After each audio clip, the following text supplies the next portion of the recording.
नमस्कार आप सभी को। मैं रंजना उपाध्याय स्वागत करती हूँ आपका मेरे YouTube चैनल पर। आई होप आपने मेरा चैनल सब्सक्राइब कर दिया होगा और यदि नहीं किया है तो कर दीजिए अभी। आज की जो कहानी है वो है एक पिता और पुत्र की।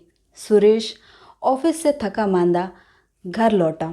जैसे ही उसने डोरबेल बजाई, उसका 6 साल का बेटा कूदता हुआ दरवाजे पर गया, गेट खोला और वहीं से चिल्लाने लगा, पापा आ गए, पापा आ गए। और पापा आज आपने ऑफिस में क्या किया, इतना लेट क्यों हो गए। इतने सारे सवाल सुनकर सुरेश, जो कि पहले ही गुस्से में था, और तिलमिला गया।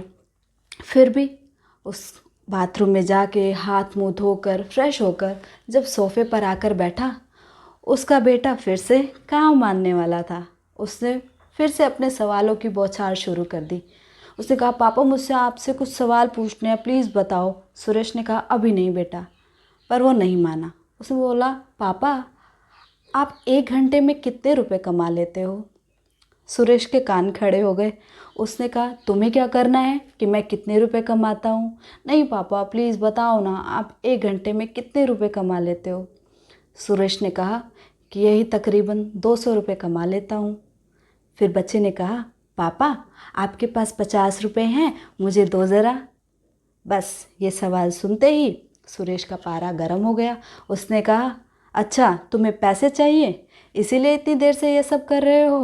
होमवर्क कर लिया तुमने? नहीं किया ना, जाओ अपने कमरे में और होमवर्क करो। बच्चा मायूस हो रोता हुआ अपने कमरे की तरफ चला गया।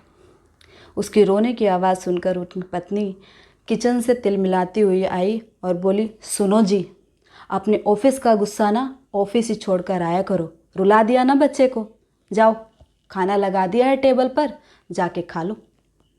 सुरेश ने खाना खाया और थोड़ी देर बाद जब उसका मन दिमाग शांत हुआ तो बच्चे के कमरे में गया और बोला, अच्छा बेटा तुम बताओ तुम्हें क्यों चाहिए 50 रुपये।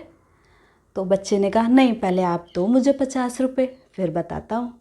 सुरेश ने उसको 50 रुपये दे दिए।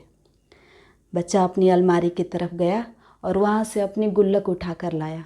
उसने गुल्लक खोली और उसमें से सारे पैसे बेड पर रख दिए, और वो पैसे भी जो उसके पापा ने दिए थे, और बोला कि पापा ये रुपये 200 रुपये से तो ज़्यादा ही हैं, आप ये ले लो और मेरे साथ 1 घंटा खेला करो ना, मुझे बहुत अच्छा लगेगा।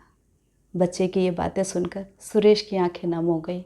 उसने बच्चे को गले से लगाया और उस दिन बहुत देर तक उसके साथ खेलता रहा। मैं जानती हूँ कि पैसा सब कुछ नहीं है, लेकिन आज के समय में पैसा बहुत कुछ भी है।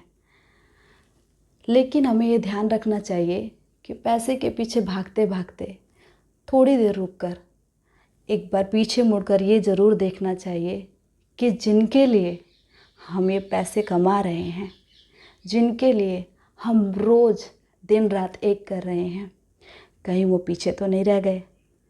क्या उन्हें पैसे और हमारा साथ दोनों चाहिए या सिर्फ पैसे चाहिए? जवाब मिलेगा कि उन्हें हमारा साथ भी चाहिए, हमारा समय भी चाहिए। तो इस चीज़ पर भी ध्यान रखिए। स्वस्थ रहिए, मस्त रहिए। नमस्कार।